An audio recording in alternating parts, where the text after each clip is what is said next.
ओम श्री सद्गुरु परमात्मने नमः। श्री योग वशिष्ठ महारामायण निर्वाण प्रकरण सर्ग 133।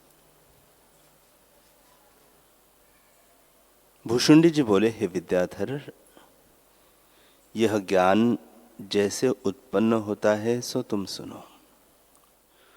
ब्रह्म विद्या शास्त्र के सुनने और आत्मविचार से यह उपजता है। उस आत्मज्ञान रूपी अग्नि से संसार रूपी वृक्ष को जलाओ। यह आगे भी नहीं था, अस्तित्वहीन ही उदय हुआ है और मन के संकल्प से विद्यमान की न स्थित है। जैसे पत्थर में शिल्पी कल्पना करता है कि इतनी पुतलियां निकलेंगी, सो हुई कुछ नहीं, वैसे ही मन रूपी शिल्पी ये विश्व रूपी पुतलियां कल्पना में लाता है। जब मन का नाश करोगे तब संसार भ्रम मिट जाएगा। आत्मविचार करके परम पद को प्राप्त होंगे और अपना रूप परमात्म रूप प्रत्यक्ष भासित होगा।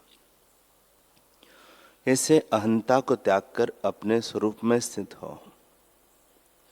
हे विद्याधर, यह संसार रूपी वृक्ष अहंता रूपी बीज से उपजता है। उसको जब ज्ञान रूपी अग्नि से जलाओगे तब फिर यह जगत न उपजेगा। यदि उसको विचार करके देखिए तो अहम त्वम नहीं रहता। हे विद्याधर, यह अहम त्वम मिथ्या है। इनके अभाव की भावना करो, यही उत्तम ज्ञान है। हे साधो, जब गुरु के वचन सुनकर उनके अनुसार पुरुषार्थ करे तब परम पद को प्राप्त होता है और जय होती है। हे विद्यारूपी कंदरा को धारण करने वाले, पर्वत और विद्यारूपी पृथ्वी को धारण करने वाले शेषनाग, यह संसार एक आडंबर है। उसके सुमेरु जैसे कई खंबे हैं जो रत्नों की पंक्ति से जड़े हुए हैं। वन, दिशा, पहाड़, वृक्ष, कंदरा, वैताल, देवता, पाताल, आकाश इत्यादि सारा ब्रह्मांड उसके ऊपर स्थित है। रात्रि, दिन, भूत, प्राणी और इनके जो घर है सो चौपड़ के खाने हैं। जो जैसा कर्म करता है वह उसके अनुसार दुख सुख भोगता है। ऐसे ही यह जो क्रिया संयुक्त संपूर्ण प्रपंच दिखाई देता है सो भ्रम से सिद्ध है, इसलिए मिथ्या है। जैसे स्वप्न की सृष्टि संकल्प से भासित होती है, वैसे ही यह सृष्टि भी भ्रम से भासित होती है और अज्ञान की रची हुई है। आत्मा की अज्ञान से भासित होती है और आत्मा के ज्ञान से लीन हो जाती है। जब सृष्टि है तब भी परमात्म तत्व ही है और जब सृष्टि न होगी तब भी परमात्म तत्व ही होगा। आगे भी वही था। यह जो कुछ प्रपंच तुझे दिखता है सो शून्य आकाश ही है। त्रिगुणमय प्रपंच गुणों का रचा हुआ अपने स्वरूप के प्रमाद से स्थित हुआ है। आत्मज्ञान से यह शून्य सदृश हो जाएगा। जब प्रपंच की शून्य हुआ, जब प्रपंच ही शून्य हुआ, तब आत्मा और अनात्मा का कहना भी न रहेगा। पीछे जो शेष रहेगा वह केवल शुद्ध परमात्म तत्व और तेरा अपना रूप है। उसमें स्थित हो रहे और दृश्य का त्याग कर। यह विचार कि न मैं हूं और न जगत है। जब तो ऐसा होगा तब तेरी जय होगी। आत्मपद सबसे उत्तम है। जब तू आत्मपद में स्थित होगा तब सबसे उत्तम होगा और तेरी जय होगी। इससे आत्मपद में स्थित हो।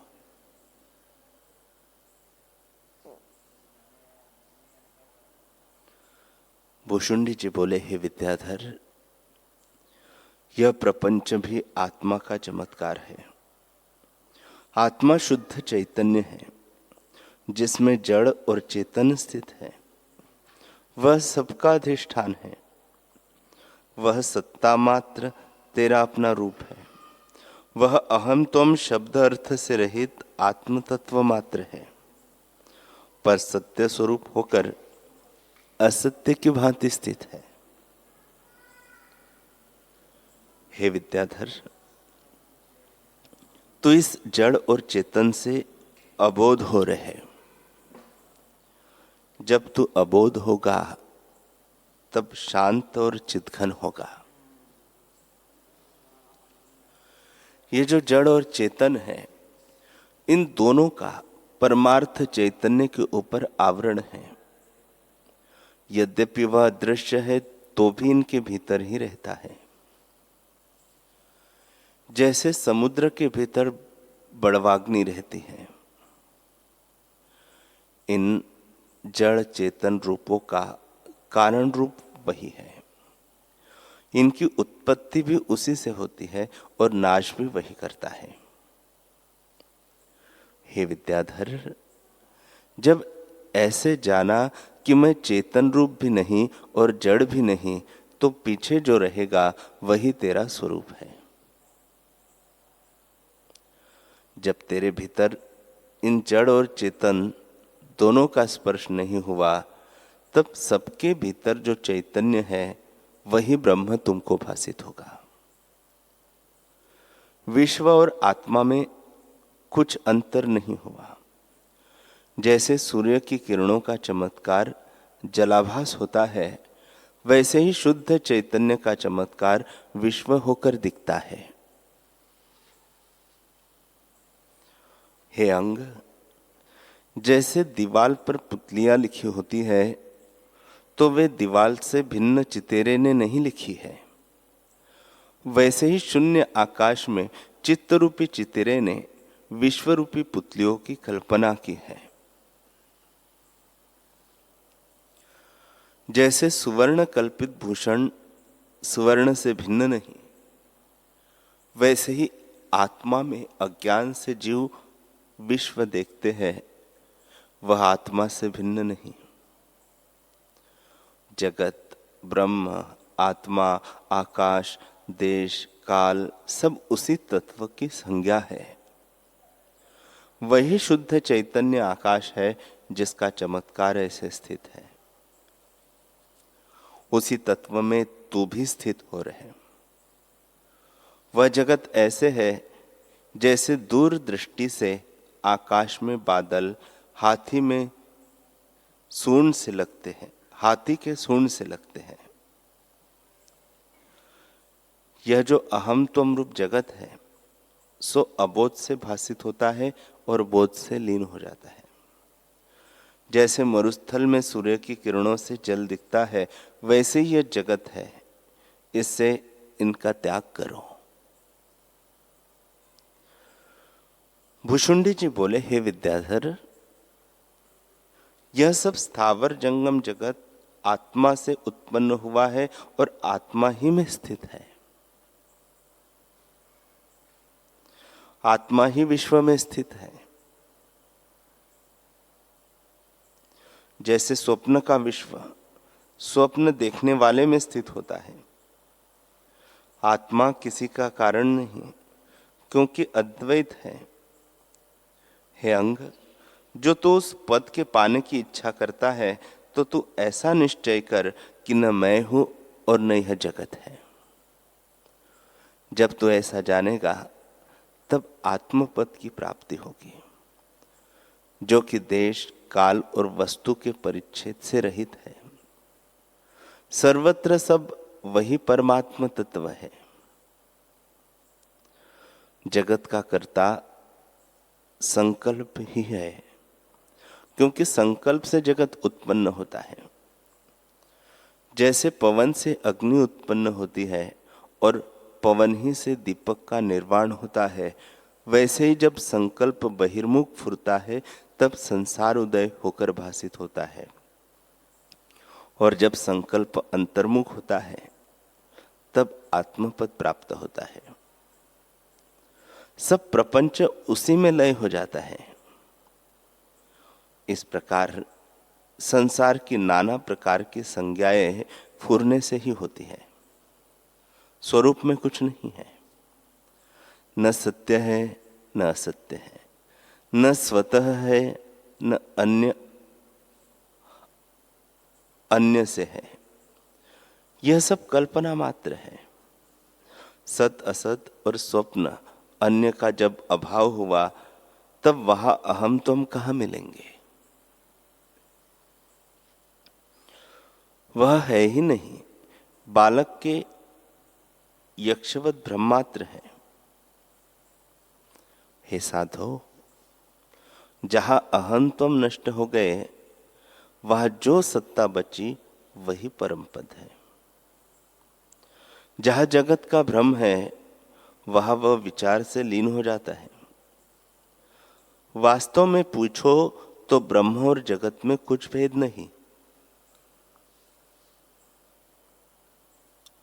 नाम मात्र दो है, जैसे घट और कुंभ, परंतु भ्रम से नानात्व भासित होता है। जैसे समुद्र में उठने वाले आवर्त और तरंग जल से कुछ भिन्न नहीं और पवन के संयोग से उनके आकार भासित होते हैं, वैसे ही आत्मा में जगत कुछ भिन्न नहीं है। संकल्प के उठने से नाना प्रकार का जगत भासित होता है। हे अंग, संकल्प के साथ मिलकर चित्त जैसी भावना करता है वैसे ही अपना रूप देखता है। स्वरूप से कुछ भिन्न नहीं, परंतु जीव भावना से और का और देखता है। जैसे शुद्ध मणि के निकट कोई रंग रखिए, वैसा ही रंग भासित होता है, पर मणि में कोई रंग नहीं होता। वैसे चित्त शक्ति में कुछ हुआ नहीं, पर हुए कि नहीं स्थित है। इससे अपने स्वरूप की भावना करो और जड़ चैतन्य को छोड़कर शुद्ध चैतन्य में स्थित हो। जब ऐसे जानकर अपने स्वरूप में स्थित होंगे तब तुम्हें उत्थान में भी अपना स्वरूप दिखेगा। जैसे स्थिर समुद्र में जो तरंग उठते हैं वे कारण रूप जल के बिना तो नहीं होते, वैसे ही कारण रूप ब्रह्म बिना जगत नहीं है, परंतु ब्रह्म सत्ता अकर्ता अद्वैत और अच्युत है। इसी से कहा है कि ब्रह्म अकर्ता है और जगत अकारण रूप है। जो जगत अकारण रूप है तो वह न उपजता है और न नाश होता है। मरुस्थल के जल की तरह ब्रह्मात्र है। इसी से कहा है कि जगत कुछ वस्तु नहीं, केवल अज अच्युत और शांत रूप आत्म तत्व ही अखंडित स्थित है और शिलाकोश की तरह अचैत्य चिन्मात्र है। जिसके हृदय में चिन्मात्र की भावना नहीं, उस मूर्ख को हम क्या कहें? हे साधो, वास्तव में परमार्थ दृष्टि से कुछ भी नहीं बना, पर जहां जहां मन है वहां वहां अनेक जगत है। तृण से सुमेरु तक सब जगत में है। जो विचार कर देखिए तो सब वही ब्रह्म रूप है और कुछ नहीं।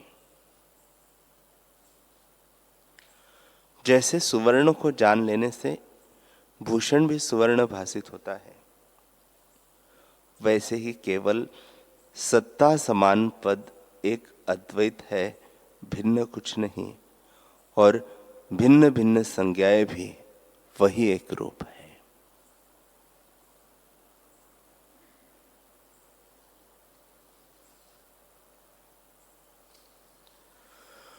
हरि ओम।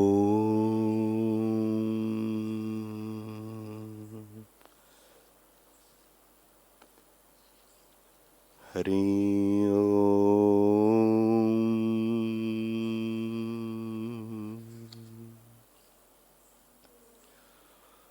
हरि ओम। ओम सहना भवतु सहनौ भुनक्तु सह वीर्यं करवावहै तेजस्विनावधीतमस्तु मा विद्विषावहै। ओम शांति शांति शांति। श्री सद्गुरुदेव भगवान की जय।